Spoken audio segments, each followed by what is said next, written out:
Hey guys, welcome to my channel. Thank you so much for clicking on this video. Today I'm very excited to share with you guys tips for those of you that are experiencing some knee pain.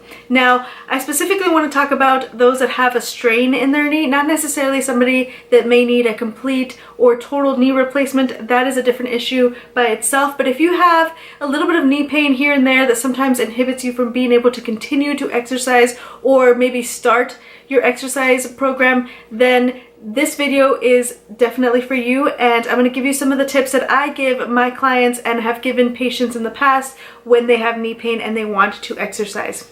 Tip number one is to not do anything that hurts. Now, you may be saying, duh, Jackie, of course we're not going to do anything that hurts. However, from my experience, I can tell you that most people will push through the pain and they will ignore the signal of stop, which is what pain is, when they're performing an exercise. So if your body is telling you to stop a movement because it is hurting and you're getting the signal of pain, then please stop. Do not push through the pain. If you are with an expert or somebody that is very knowledgeable about the movement in your body and understands what the pain is representing and where it's originating from, and if you need to work through that pain, if they're a person that understands that there may be pain in this particular movement but they're rehabbing you, then that is a different story. So I've done that in the past myself, and I know when someone has to experience a little bit of pain in order to get better in the long run. However, that is a whole other thing. So if you have the signal of pain, then please do not continue the movement that you are doing.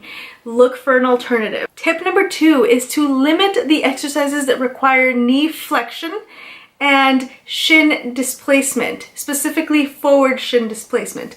So those are exercises such as squats, such as a leg extension machine where you're pushing through your knee in order to bring your lower leg up into a straight leg position to activate the quads. That type of movement is solely relying on the hinging and flexion of the knee, which will aggravate your knee pain, such as walking lunges. When you're walking forward, if your shin is not parallel to the ground and it's pulled forward, you are stretching the top of the knee, and then you're having to put the weight on your forward leg in order to bring your body back up so that your feet are together, and that puts a lot of strain on the knee. I recommend instead doing something like a back lunge if you wanted to specifically add lunges into your regimen. Tip number three is to perform posterior chain exercises. Those are exercises such as Romanian deadlift, a stiff-legged deadlift, a traditional American deadlift, a sumo deadlift, a hip thrust. Those movements will assist you in strengthening your posterior chain, which is your back, glutes, hamstrings, calves, essentially the back part of your body, and will help you stabilize the knee. The following are a couple of exercises that are posterior chain exercises. This is a Romanian deadlift with dumbbells. Notice that my feet are about hip width apart, if not just slightly wider. I have a small bend in my knees as I descend into the movement. I'm hinging from the hip to initiate the movement, and I'm also making sure not to allow my head to come up during the exercise. Now I've shifted into a stiff leg deadlift, so I have a less bend in my knee and my feet are closer together with my toes pointing straight forward instead of slightly outward. The next exercise can be done with weight or without. This is a hip bridge, so I'm making sure that my feet are directly underneath my knees and I'm pulling my hip up and squeezing my glutes at the top of the movement. Now you can do this as a rep exercise, or you can hold it just like this in a bridge, and this will also activate the hamstrings and the glutes. Another variation of the hip bridge is going to be a single leg bridge. So this is where I have one leg working and the other leg up for extra resistance. Another hip hinge movement, which is going to be a posterior chain exercise, is the single leg deadlift. Now this is a single leg kettlebell deadlift, so I must use stabilizer muscles in order to stabilize and stay balanced during the movement.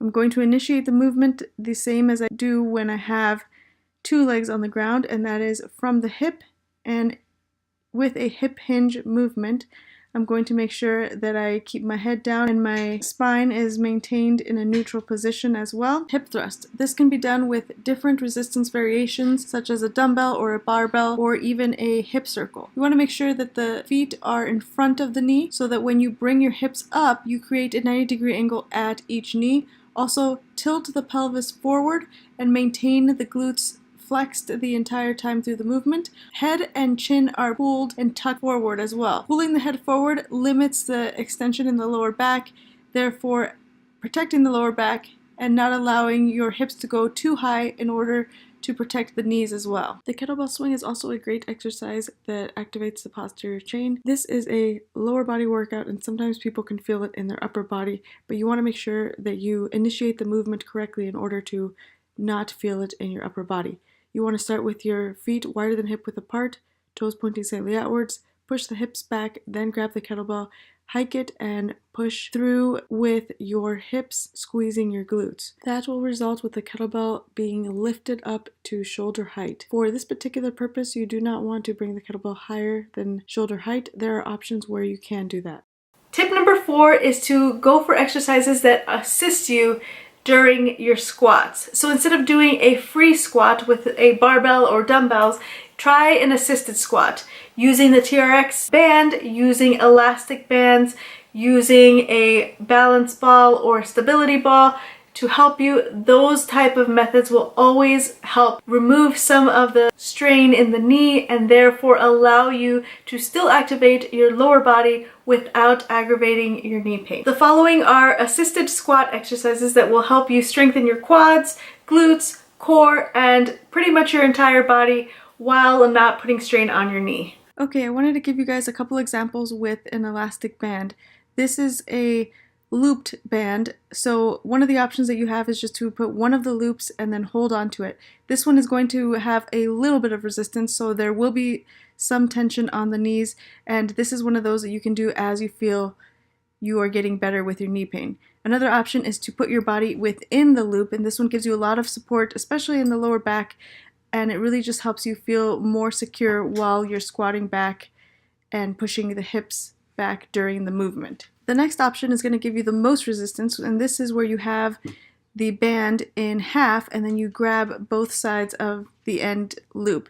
And this really helps maintain resistance on your upper body so you can pull yourself up and really take a lot of weight off of the knees. Next, I want to give you guys an example with a balance ball. Here I have the ball against the wall, and what I'm trying to emphasize is that I'm going to have my feet in front of my body and also my toes are pointing slightly outward. That makes the movement more glute dominant and therefore putting less strain on the knee. Also, another important note is that when I'm down in the squat, my shins are straight up and down, so I'm not having any of that forward shin displacement. Tip number 5 is to warm up and cool down. It is very, very tough on the joints to start a movement, especially with resistance, with weight, when your body is not warmed up. Warming up properly helps reduce the risk of injury, helps the joints get ready for the movements that you're going to put them through, and it's just a very smart and great habit to start and to maintain during your exercise and fitness journey. The following is a stretch that is very good for people that have knee strain and currently are having difficulty with certain exercises in the gym. This is an exercise and warm-up that can be performed before or after exercise and at the beginning and end of the day if you have knee pain upon waking and at the end of the day from a lot of activity. Starting at the bottom of your body with ankle rotations, then you're going to go into a knee flexion, so bending the knee to its full range, then opening up the hips. So you're going to bring your leg up to the side and then point behind you.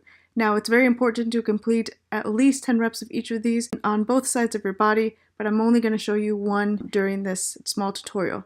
The other thing that you'll do after you've done that is trying to keep your feet flat on the ground. You will do circles with your knees. This helps warm up your ankles, knees, and hips. Then you can do a couple of just bending forward and back up, and that really helps get your body ready for the movement you're intending to put it through. After you've warmed up both sides properly with multiple repetitions of this, then you will be able to stretch the knee. Here I have a towel that I've rolled up. This is the beginner version of the stretch. So you can lay on the ground or on a bench, and then you put the towel that's going to create space behind the knee, and then it's going to push the knee from the top forward. So it's going to allow any fluid that has been stuck in there, inflammation, to subside a little bit.